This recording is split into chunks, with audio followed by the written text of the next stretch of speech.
Eu nunca imaginei que um simples atraso pudesse se transformar no maior pesadelo da minha vida. Meu nome é Clara, tenho 34 anos e há 8 anos sou casada com Marcos, o homem que eu acreditava conhecer melhor do que a mim mesma. Nossa vida não era perfeita, mas tínhamos estabilidade, uma casa simples, uma filha pequena e sonhos que construímos juntos. Pelo menos era o que eu pensava. Tudo começou em uma terça-feira comum. Marcos saiu para trabalho, como sempre fazia, com um beijo rápido e um te amo que parecia automático, mas que nunca deixou de me confortar.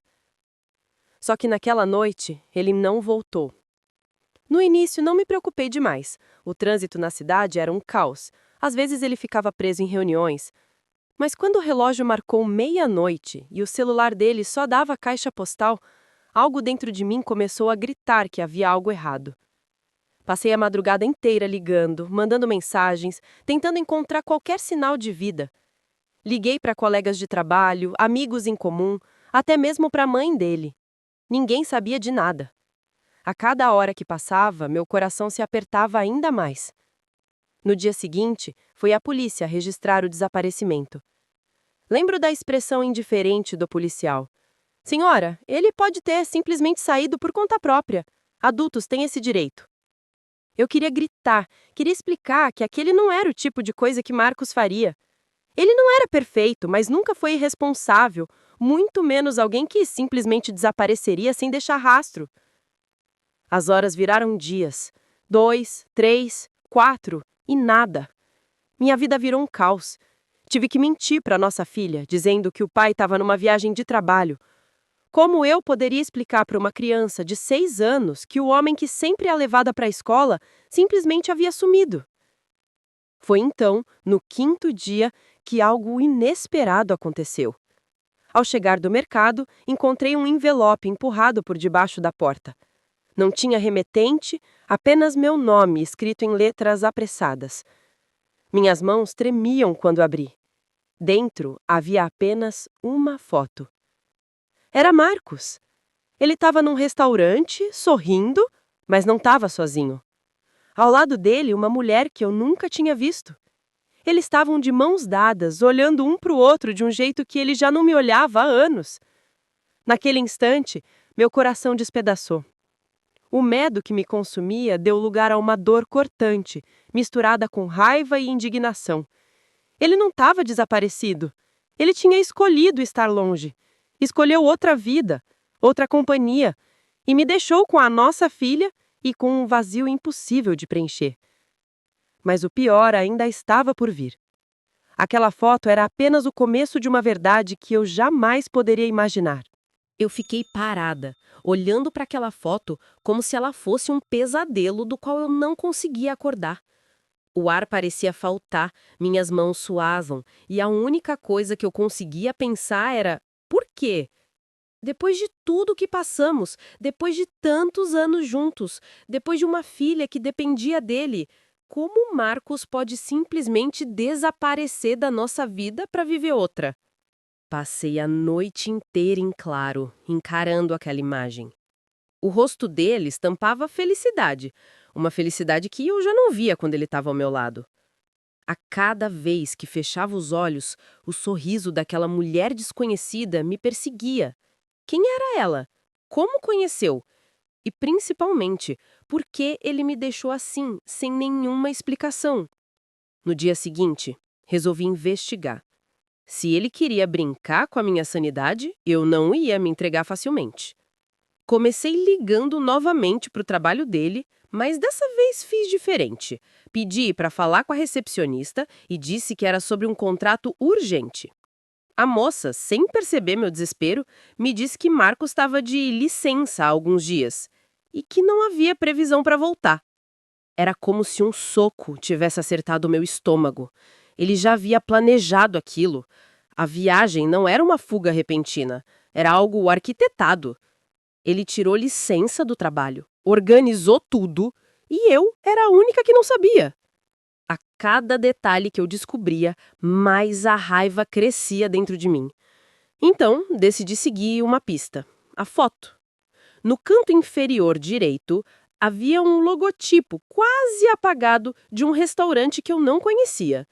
Passei horas pesquisando na internet até encontrar. Era um restaurante caro, localizado em um bairro nobre, bem distante da nossa realidade financeira. Como ele, com o nosso salário apertado, estava pagando por isso? Naquela noite, depois de deixar minha filha na casa da minha mãe, fui até o tal restaurante. Meu coração batia forte, minhas pernas tremiam, mas eu precisava de respostas. Me sentei em uma das mesas, fingi olhar o cardápio, enquanto meus olhos percorriam cada detalhe do ambiente. Era elegante, sofisticado, cheio de casais sorridentes. E ali eu me sentia uma estranha. Conversei discretamente com o garçom. Mostrei a foto, fingindo que era para um trabalho de faculdade. Ele, meio desconfiado, confirmou. Ah, sim, esse casal vem aqui quase toda semana. Sempre pedem vinho da casa e ficam horas conversando. Parecem muito apaixonados. Quase toda semana. Aquelas palavras ecoaram dentro de mim. Isso significava que não era algo novo. Eles estavam juntos há muito tempo. E eu, cega, nunca percebi. Voltei para casa em pedaços. Minha mente girava em 1000 direções. Como Marcos podia viver uma vida dupla? Como ele conseguiu olhar nos olhos da nossa filha, dormir ao meu lado e, no dia seguinte, sair para encontrar essa mulher como se nada tivesse acontecido? Foi então que, enquanto eu chorava em silêncio, ouvi um barulho na porta. Me aproximei, o coração disparado, e encontrei outro envelope no chão. Dessa vez, além de uma nova foto, havia um bilhete. A foto mostrava Marcos novamente com a mesma mulher, mas agora em frente a um hotel. Eles estavam entrando de mãos dadas. No bilhete, escrito com a mesma caligrafia apressada, dizia apenas: "Você não conhece o homem com quem se casou." Senti um arrepio percorrer todo o meu corpo. Quem estava mandando essas fotos? Por que alguém queria me mostrar tudo isso? Era vingança? Era alguém tentando me ajudar? Ou era a própria mulher, debuxando de mim? Eu precisava descobrir a verdade. Mas, no fundo, eu sabia. Quanto mais eu me aprofundasse, mais doloroso seria o que eu encontraria. Naquela noite, eu não consegui dormir. O bilhete não saía da minha cabeça. Você não conhece o homem com quem se casou. A frase era curta, mas carregava um peso insuportável. O que aquilo queria dizer? Marcos tinha outro lado? Outra vida? Algo ainda mais sombrio do que apenas uma traição? A sensação de estar vivendo em um pesadelo só aumentava. Passei a madrugada inteira olhando para o teto, pensando em cada detalhe dos últimos anos. As viagens de trabalho, as ligações que ele atendia em outra sala, os finais de semana em que dizia estar ajudando a mãe. Quantas vezes ele já havia me enganado? E pior ainda, o que eu não sabia? Na manhã seguinte, decidi que não poderia enfrentar aquilo sozinha. Procurei minha melhor amiga, Juliana. Nos conhecemos desde a infância e ela sempre foi meu porto seguro nos momentos mais difíceis. Quando contei tudo, o desaparecimento, as fotos, o bilhete misterioso, ela ficou em choque. Clara, isso é muito sério, ela disse, segurando minhas mãos. Você precisa ter cuidado. Pode não ser só uma amante. Pode haver mais coisa envolvida. A ideia de que havia mais coisa me deu arrepios. Mas Juliana tinha razão. Eu precisava encarar a situação de forma racional. Então, ela me convenceu a ir até o hotel da foto. Chegamos lá em uma tarde chuvosa. O coração parecia querer saltar do peito. Perguntei na recepção, mostrando discretamente a imagem. A atendente, um pouco constrangida, confirmou que Marcos estava esperado lá havia dias. E não estava sozinho. Registrara o quarto em nome dele, mas sempre entrava acompanhado da mesma mulher. Aquela confirmação foi como uma facada. Ele realmente havia escolhido outra vida. E não era apenas um caso passageiro. Mas antes que eu pudesse reagir, a atendente acrescentou uma informação que me deixou gelada. Eles não estão mais aqui. Ontem à noite fizeram o check-out. De repente, tudo parecia fugir do meu controle. Para onde eles tinham ido? Por que alguém me mandava aquelas fotos se eles já tinham partido? Voltamos para casa em silêncio. Juliana me deixou na porta, preocupada. Eu entrei e encontrei minha filha brincando na sala. O sorriso inocente dela partiu meu coração. Como eu poderia contar a verdade? Como explicar que o pai dela havia nos abandonado? Enquanto pensava nisso, mais uma vez encontrei um envelope debaixo da porta. Dessa vez, meu corpo inteiro gelou antes mesmo de abrir. Eu já sabia que, seja o que fosse, ia me machucar ainda mais. Dentro havia não apenas uma foto, mas várias. Eram imagens antigas, de anos atrás, marcos em lugares que eu nunca soube que ele tinha visitado, em festas, ao lado de pessoas que eu não conhecia, e em uma delas, a mais perturbadora de todas, ele estava com a mesma mulher, mas a foto era de antes mesmo de nos casarmos. Minha cabeça girava. Isso não era apenas uma traição recente. Ele conhecia ela há muito tempo. Talvez nunca tivesse deixado de estar com ela. Será que eu fui apenas um disfarce? A esposa oficial, enquanto a verdadeira vida dele acontecia às escondidas? Mas no meio do choque, havia algo ainda pior. No verso de uma das fotos, estava escrito à mão: "Se você continuar cavando, vai se arrepender." Era a primeira vez que os bilhetes mudavam de tom. Até então pareciam apenas me alertar. Agora soavam como uma ameaça direta. Meu corpo tremia. A sensação não era mais apenas de traição, mas de perigo. Alguém estava me observando. Alguém sabia cada passo meu e queria me assustar. Foi nesse momento que percebi. A história não era apenas sobre meu marido desaparecido. Era algo muito maior. E eu estava no centro de uma trama que poderia acabar com a minha vida. Aquela noite foi a pior até então. Eu senti de forma visceral que estava sendo arrastada para um buraco sem fundo.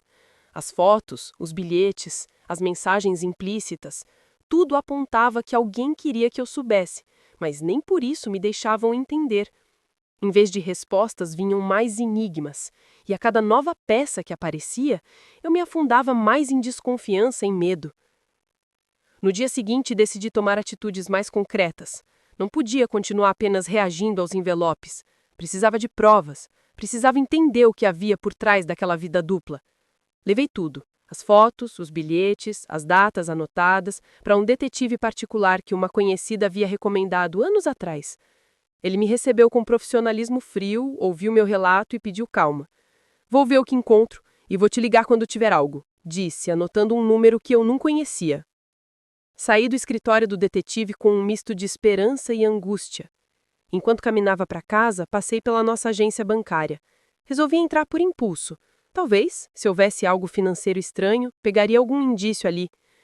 Falei com o gerente, expliquei a situação por cima, sem detalhes íntimos, apenas que meu marido estava ausente e eu precisava entender movimentações que pudessem afetar nossa família. Ele pediu documentos, fez algumas buscas e então pronunciou palavras que me incendiaram por dentro. Houve transferências recentes para contas no exterior, valores não compatíveis com a renda de vocês. Meu mundo rodopiou. Transferências para o exterior? Para quem? Para quê? Como? Eu, que sempre tentei controlar as contas da casa, sentia como se uma cortina invisível tivesse sido puxada. Havia um lado financeiro de Marcos que eu nunca vira. Não eram apenas restaurantes e hotéis caros. Havia movimentações que podiam explicar como ele bancava tudo aquilo. Voltei para casa e fui direto ao nosso quarto. Procurei por qualquer coisa que pudesse ter passado despercebida. Notas fiscais amassadas, cartões, recibos. Encontrei um caderno escondido no fundo de um armário. Estava repleto de anotações, códigos, nomes abreviados. Havia referências a pagamentos, horários, siglas que eu não reconhecia. No canto de uma página, um endereço e uma data recente. Respirei fundo, peguei meu celular e anotei tudo. Liguei para o detetive e lhe passei as informações. Ele prometeu checar o endereço e rastrear as transferências. Pela primeira vez desde o início desse pesadelo, senti que alguém competente estava mexendo as peças por mim. As horas até o retorno do detetive foram intermináveis. Eu tentei manter a rotina pela nossa filha, mas era difícil disfarçar o abalo. À tarde, enquanto a pequena dormia, fui até a cozinha pegar água e achei um bilhete preso atrás do relógio de parede. Simples, curto e direto. Pare de cavar se quer ficar viva. A mensagem era crua, ameaçadora. Minha visão turvou, senti as pernas murcharem. Alguém estava disposto a me intimidar fisicamente para que eu cessasse a busca. Isso não era mais apenas sobre traição ou abandono. Havia risco real. Liguei para Juliana, contei tudo, e ela veio imediatamente. Ficamos juntas, sem saber exatamente o que fazer além de nos proteger. Quando o detetive finalmente ligou, sua voz soou séria. Ele havia encontrado algo no endereço anotado no caderno. Uma pequena empresa de fachada, que aparentemente havia sido usada para movimentar dinheiro. Não parecia algo meramente romântico. Havia uma estrutura por trás, e alguns nomes vinculados soavam como se pertencessem a pessoas com passados nebulosos. Ele ia tentar uma visita de reconhecimento naquela mesma noite. Pedi para ir com ele. Não aceitei ficar de braços cruzados. Juliana tentou me dissuadir, mas eu precisava ver com os meus olhos. À noite, em silêncio, fomos até o local. Era um prédio comercial discreto, com uma placa simples e uma porta que rangia ao abrir. O detetive observou, tirou fotos, registrou placas de carro. De dentro, nada parecia movimentado, mas na rua, um carro preto estacionou pouco depois que chegamos. Meu coração deu um salto. Do veículo desceu um homem elegante, que olhou em nossa direção por um instante e depois entrou no prédio. O detetive sussurrou que aquele podia ser um sinal. Talvez ainda houvesse ligações ativas entre Marcos e pessoas envolvidas naquele esquema. Tirei fotos de tudo, anotando horários e placas. Enquanto isso, senti que alguém nos vigiava. Uma sensação que logo se confirmou quando, ao nos afastarmos, percebi que o carro preto nos seguia pela avenida. O medo, que já tinha virado companhia constante, agora assumiu a forma de pânico. O detetive acelerou, fez um retorno e confrontou o carro, que reduziu a velocidade e entrou numa rua lateral. Preferimos não forçar o confronto. Voltamos para casa, eu com o estômago apertado e a convicção de que havia mexido num ninho de cobras. Nas noites que se seguiram, as ameaças aumentaram. Telefonemos sem voz do outro lado, alguém batendo na porta de madrugada, mais bilhetes. Eu me tornara uma mulher vigiada e ameaçada. E em meio a esse terror, um novo golpe. Recebi uma ligação do trabalho de Marcos. Um colega disse com voz baixa e tensa que Marcos apareceu em um posto de gasolina há 2 semanas, sujo de mada, dizendo que precisava sumir e que não podia falar. Parecia confuso, apavorado. Mas o que mais me perturbou foi que o colega tinha adicionado. Ele parecia com medo de alguém, e eu vi a mesma mulher da foto perto dele. A ficha caiu com força total. Não se tratava apenas de um amante. Talvez ele estivesse envolvido em algo que o colocava em perigo.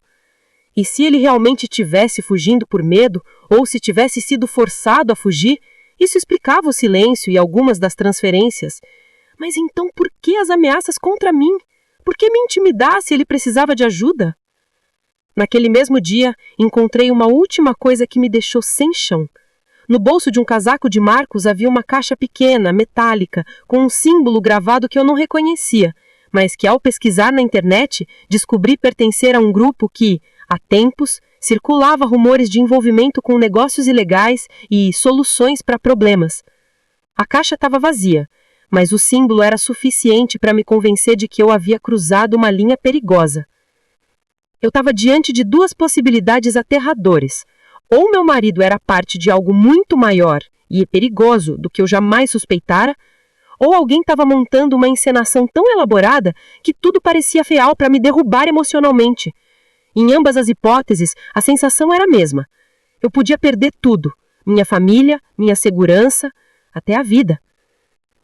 No silêncio da madrugada, sentei no chão da cozinha, encostada na parede fria, segurando a caixa metálica nas mãos. Minha filha dormia alheia ao caos que se desenrolava. Pensei em fugir com ela, recomeçar longe de tudo. Mas também pensei, se eu fugir agora, deixo tudo sem respostas. Deixo as perguntas no ar. Será que eu conseguiria suportar viver para sempre sem saber? E foi então que meu celular vibrou com uma mensagem que fez o meu sangue congelar. Era uma única foto, tirada daquela mesma noite, a janela da nossa sala iluminada e refletido no vidro um vulto que eu jurei não reconhecer. No texto a que acompanhava a imagem, uma frase curta e certeira. Já sabemos onde você está. Minhas mãos caíram. O mundo inteiro parecia se fechar ao meu redor. Eu fiquei paralisada diante daquela foto no celular. A imagem da minha própria casa, tirada do lado de fora, confirmava aquilo que eu já temia. Alguém me vigiava de perto. O vulto refletido no vidro da sala parecia proposital, como uma assinatura macabra de quem queria que eu soubesse que estava sendo observada. Meus dedos tremiam enquanto eu mostrava a mensagem para Juliana. Ela ficou branca. Clara, isso passou de todos os limites. Você precisa ir à polícia de novo. Mas eu já sabia a resposta. Da primeira vez, me olharam como se eu fosse uma esposa desesperada inventando dramas. E agora? O que eu diria? Que meu marido desapareceu, que descobri traições, transferências misteriosas, bilhetes ameaçadores, fotos jogadas na minha porta e, por fim, uma caixa com um símbolo estranho? Quem acreditaria em mim sem provas sólidas? Passei a noite em claro, andando de um lado para o outro, até que ouvi um barulho no quintal. Corri para a janela e vi algo preso no portão, um envelope plástico protegido da chuva. Peguei com mãos trêmulas e dentro havia apenas um pendrive. Demorei alguns minutos até ter coragem de colocar no computador. O coração parecia explodir dentro do peito. Quando finalmente abri os arquivos, encontrei vídeos, vários. Eram gravações de câmeras de segurança, aparentemente editadas.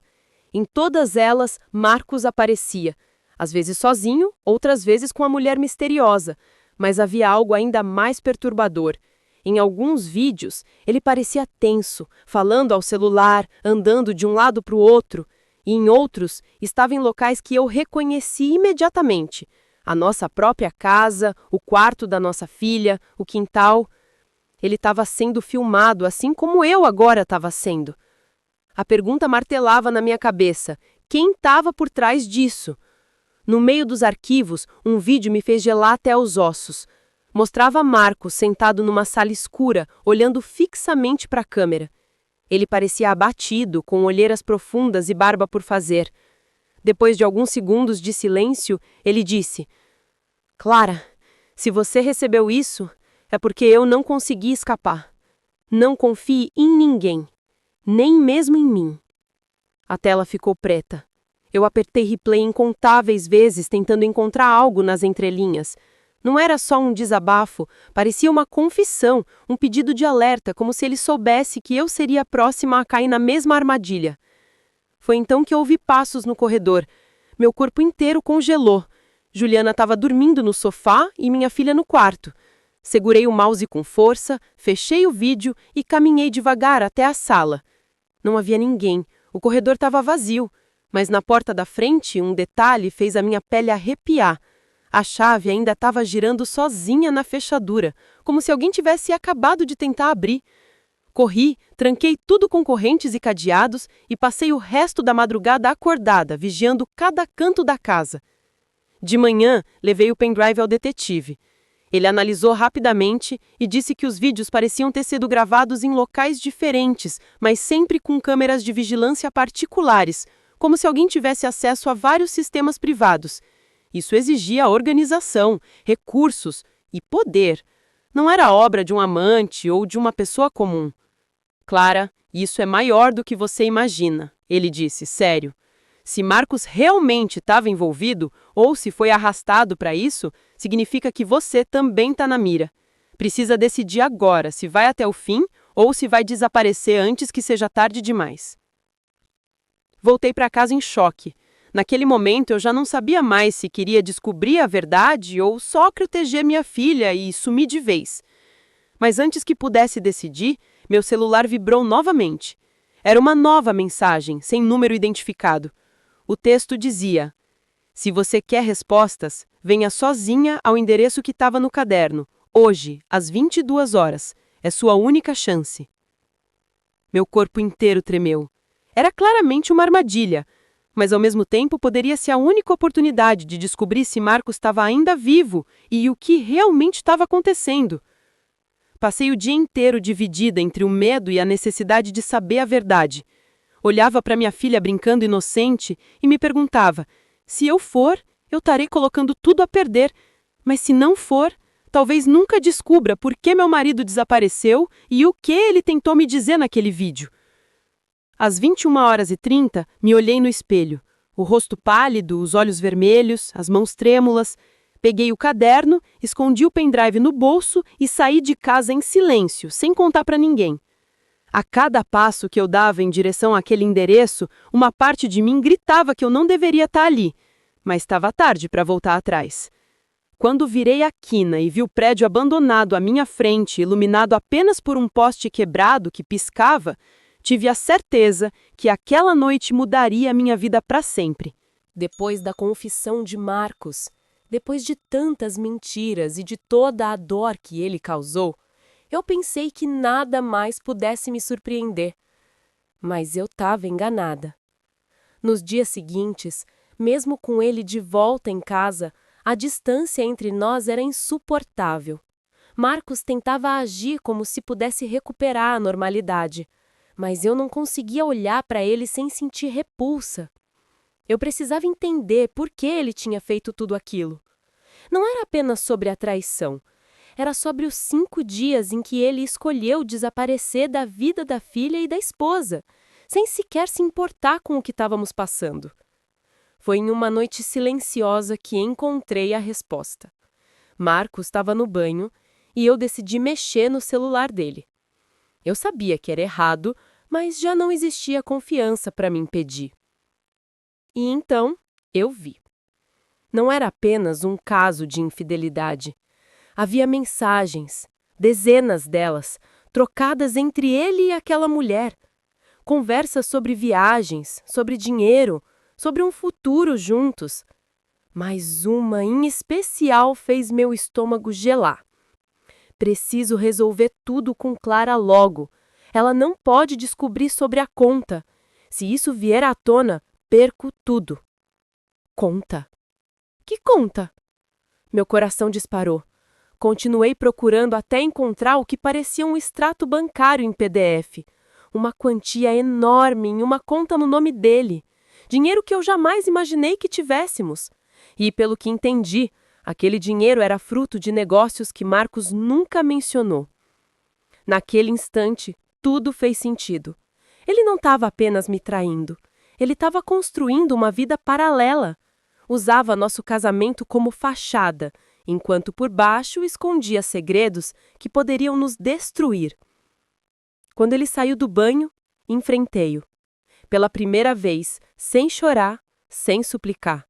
Apenas perguntei, olhando em seus olhos: quem é você de verdade, Marcos?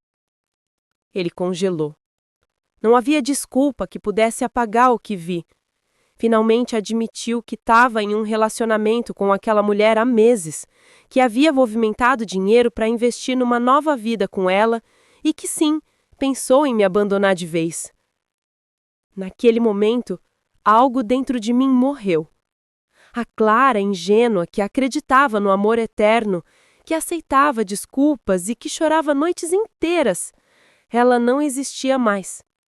No dia seguinte, arrumei minhas coisas, peguei minha filha pela mão e saí daquela casa sem olhar para trás. Procurei um advogado, entrei com um pedido de divórcio e decidi que não permitiria que a covardia dele definisse a minha vida. Hoje, enquanto escrevo este relato, ainda dói lembrar de tudo o que vivi. A traição, o abandono, as mentiras. Mas também sinto o orgulho de mim mesma, porque descobri que a dor não me destruiu. Ela me transformou. Meu marido desapareceu por dias, e o que descobri depois me destruiu. Mas só por um tempo. Eu me reconstruí, e dessa vez, sozinha, mas inteira.